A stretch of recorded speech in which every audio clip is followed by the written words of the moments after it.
De volta com o Band Cidade, o fechamento dos comércios na quarentena provocou uma corrida pelo gás de cozinha e, como consequência, provocou o desabastecimento dos depósitos. Em Taubaté, tem muito estabelecimento sem previsão de reposição.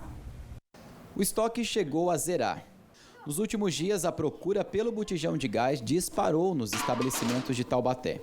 E quando uma nova remessa é descarregada, o pessoal deste depósito no bairro Continental corre para as entregas e logo os itens desaparecem daqui.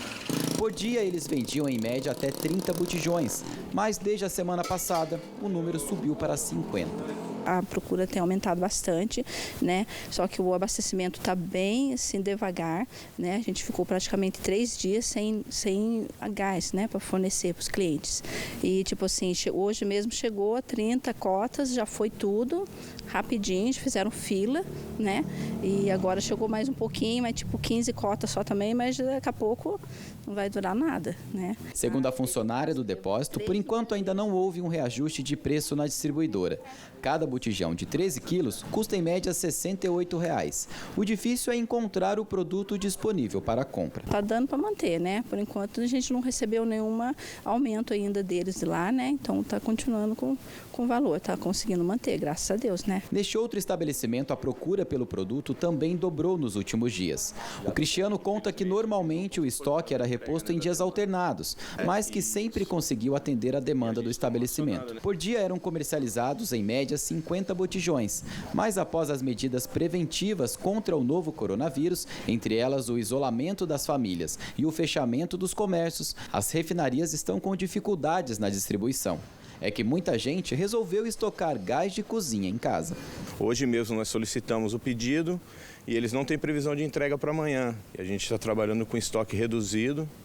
Devido a essa quarentena e as pessoas estando dentro de casa, né, a demanda de pedido aumentou bastante. Segundo a Agência Nacional do Petróleo, não há razão para a corrida até as revendedoras, pensando num possível desabastecimento do produto. O órgão destaca ainda o perigo de explosão quando uma grande quantidade de botijões é mantida dentro da residência. Para evitar que os estoques sejam esvaziados, muitos estabelecimentos adotam algumas medidas para não deixar a clientela na mão. Estamos racionando, né? Os clientes que solicitam 2 botijões, a gente explica a situação para ele e repassa um para o próximo cliente também não ficar sem. Para todos ter essa oportunidade de ter seu botijão de gás cheio. Tá aí, né? A reportagem mostra muito bem o que comprar em excesso e sem necessidade faz. O desabastecimento, uma situação que poderia ser evitada se houvesse conscientização e empatia por parte das pessoas. Se cada um comprar apenas o necessário, não vai faltar produto. Isso vale não só para o gás de cozinha, mas também para outros itens, como alimentação, o próprio álcool em gel. A indústria de alimentos continua funcionando normalmente, as refinarias também, a produção rural está em plena atividade e os caminhoneiros seguem garantindo o abastecimento de todo o país. Enfim, é preciso bom senso.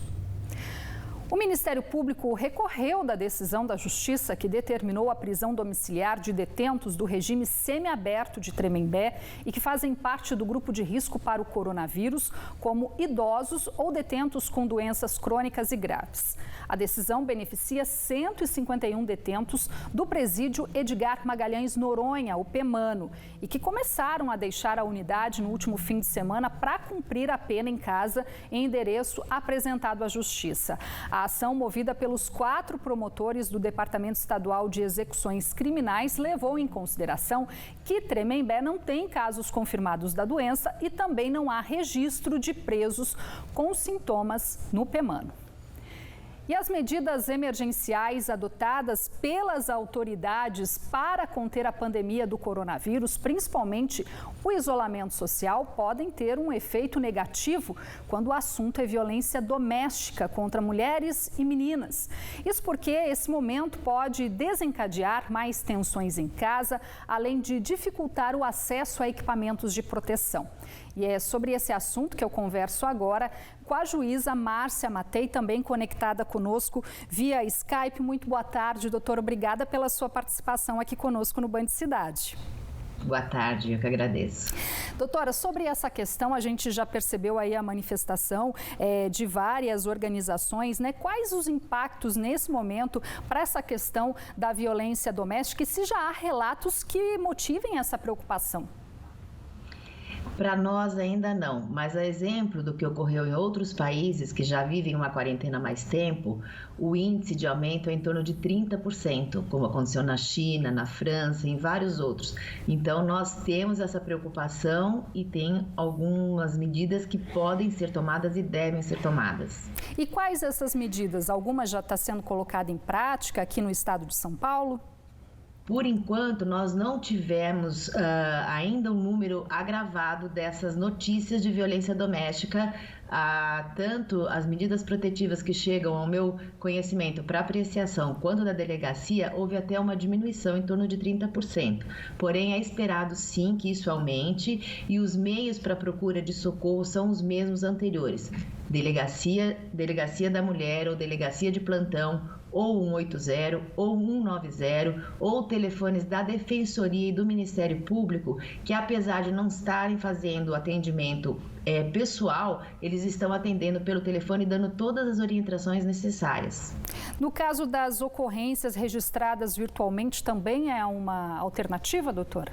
Sim, é a mais usada e a única que pode ser usada atualmente. Eu recebo pedidos de medida protetiva todos os dias e aprecio todos os dias pelo modo do sistema home office, pelo computador.